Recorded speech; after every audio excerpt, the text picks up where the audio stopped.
चाणक्य नीति चाणक्य द्वारा रचित एक नीति ग्रंथ है जिसमें जीवन को सुखमय और सफल बनाने के लिए उपयोगी सुझाव दिए गए हैं। इस ग्रंथ का मुख्य विषय मानव समाज को जीवन के हर एक पहलू की व्यावहारिक शिक्षा देना है। चाणक्य एक महान ज्ञानी थे जिन्होंने अपनी नीतियों की बदौलत चंद्रगुप्त मौर्य को राजा की गद्दी पर बिठा दिया था। जानिए चाणक्य की कुछ ऐसी महत्वपूर्ण नीतियां जो आपको जीवन के किसी न किसी मोड़ पर काम आ सकती हैं।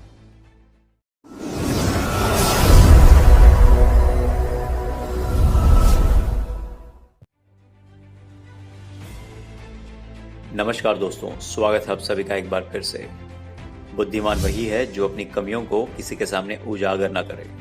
घर की गुप्त बातें, धन का विनाश, दुष्टों द्वारा धोखा, अपमान और मन की चिंता, इन बातों को अपने तक ही सीमित रखना चाहिए। मनुष्य अकेला ही जन्म लेता है, अकेले ही दुख भोगता है, अकेला ही मोक्ष का अधिकारी होता है और अकेला ही नर्क जाता है। अतः रिश्ते नाते तो क्षणभंगुर हैं। हमें अकेले ही दुनिया के मंच पर अभिनय करना पड़ता है। विद्वान सब जगह सम्मानित होता है। अपने उच्च गुणों के कारण देश विदेश सभी जगह वह पूजनीय होता है। विद्या ही सर्वोच्च धन है। विद्या के कारण ही खाली हाथ होने पर भी विदेश में भी धन कमाया जा सकता है तथा मान सम्मान बढ़ाया जा सकता है। विद्या के अभाव में उच्च कुल में जन्मा व्यक्ति भी सम्मान नहीं पाता है। सुपुत्र को दिए गए धन का फल अनंत काल तक मिलता रहता है। भूखे को दिए गए भोजन का यश कभी खत्म नहीं होता। दान देना सबसे महान कार्य है। बिना सत्य के सारा संसार व्यर्थ है। संसार में सब कुछ सत्य पर टिका है। सत्य के तेज से ही सूर्य तपता है। सत्य पर ही पृथ्वी टिकी है। सत्य के प्रभाव से ही वायु बहती है। सत्य ही जीवन का सच है। गधा बहुत संतोषी जीव है। थकने पर भी वह बोझ ढोता रहता है। सर्दी गर्मी की उसे परवाह नहीं रहती। संतुष्ट भाव से वो जो मिल जाए उसी से गुजर बसर करना, ये बातें गधे से सीखनी चाहिए। जो मनुष्य ना तो विद्वान है, न दानी है, न साधक, जिसमें शीलता का अभाव है, गुणहीन है, अधर्मी है, ऐसा मनुष्य पशु के समान है।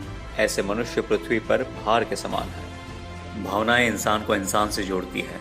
दूर रहने वाला व्यक्ति भी यदि हमारा प्रिय है तो हमेशा दिल के पास रहता है, जबकि पास रहने वाला व्यक्ति भी हमारे दिल से कोसों दूर ही रहता है, क्योंकि उसके लिए हमारे दिल में कोई जगह नहीं होती। क्रोध यमराज के समान है, सब कुछ नष्ट कर डालता है। संतोष ही सुख वैभव प्रदान करता है। विद्या कामधेनु के समान है और तृष्णा वैतरणी के समान कष्टकर है। हमें इन बातों को व्यवहार में लाकर इनके अनुसार ही कार्य करना चाहिए।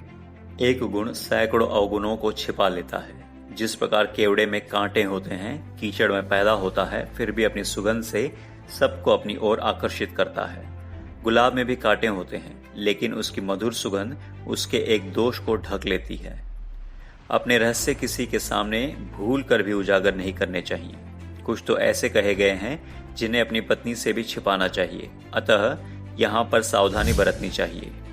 सीधेपन का लोग लाभ उठाते ही हैं। मनुष्य को इतना सरल हृदयी नहीं होना चाहिए कि हर कोई उसे ठग ले।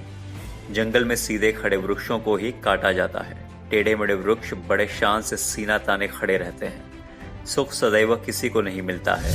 ऐसा कोई प्राणी नहीं है जो कभी बीमार नहीं होता। कोई कुल निष्कलंक नहीं होता। कोई न कोई दोष निकल ही आता है। अतः हमें परिस्थिति के अनुसार ही आचरण करना चाहिए। बुरे मित्र का ना होना ही अच्छा है।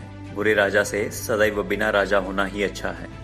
सदाचरण से रहित शिष्यों से शिष्यों का ना होना ही अच्छा है और आचरण रहित स्त्री से बिना स्त्री के रहना ही अच्छा कहा गया है। समझदार वही है जो फूंक फूंक कर कदम रखे, पानी को छान कर पिए, शास्त्रों के अनुसार वाक्य बोले और सोच विचार कर कर्म करे। इस तरह किए गए कार्य में सफलता अवश्य मिलते हैं। विद्वान को सत्य बोलकर, लोभी लालची को धन देकर, अहंकारी को हाथ जोड़कर और मूर्ख को मनमानी से न रोककर ऐसा व्यवहार करके इनसे कोई भी मनचाहा काम करवाया जा सकता है। बगुले से एकाग्रहित होने की शिक्षा ग्रहण करनी चाहिए। जिस प्रकार बगुला अपनी समस्त क्रियाओं को त्याग कर एकाग्रहित हो अपने शिकार का ध्यान करता है, मुनिजनों को बगुले की तरह श्रेष्ठ आसन अपनाना चाहिए। मूर्ख का हृदय सूना रहता है। पुत्र रहित घर सूना रहता है, लेकिन गरीब का घर इनसे कहीं अधिक सूना रहता है। अतः आदमी को परिश्रम करके इस पर विजय पानी चाहिए। दुर्जन को साहस से, बलवान को अनुकूल व्यवहार से और समान शक्तिशाली को नम्रता से अथवा अपनी ताकत से वश में करना चाहिए। अतिथि का सत्कार न करने वाला, थके हारे को आश्रय न देने वाला और दूसरे का हिस्सा हड़प करने वाला, ये सब लोग महापापी होते हैं। जो व्यक्ति सभी प्राणियों के प्रति समान भाव रखता है, दूसरों के धन को मिट्टी के समान समझता है और पराई स्त्री को माता, वही सच्चा विद्वान और ब्राह्मण है। सिद्ध औषधि का मर्म, गुप्त वार्ता, घर का भेद, अपमान की बात, इन सभी को गुप्त रखना ही हितकर होता है। दिन में दीपक जलना, समुद्र में वर्षा, भर पेट के लिए भोजन और धनवान को दान देना व्यर्थ है।